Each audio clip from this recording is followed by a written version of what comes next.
السلام عليكم. كان عندي بس استفسار بسيط قوي كان نفسي اساله. هو مين اللي في الجوله دي راح اشترى برونو فرنانديز؟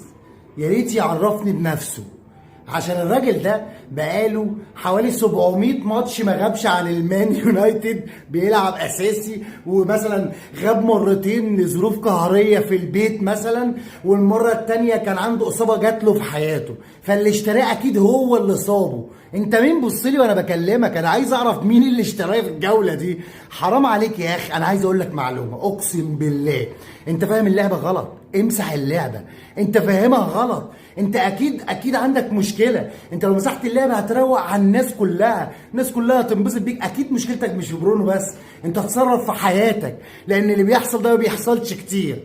تمام. انا بس من مضايقتي ان هو يطلع بين الشوطين بشد خلفي ما جالوش من 10 سنين. لا لا لا لا، انت اللي اشتريته. اقول لك ايه، يمهل ولا يهمل. سلام عليكم.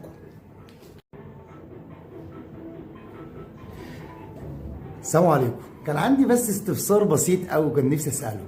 هو مين اللي في الجوله دي راح اشترى برونو فرنانديز؟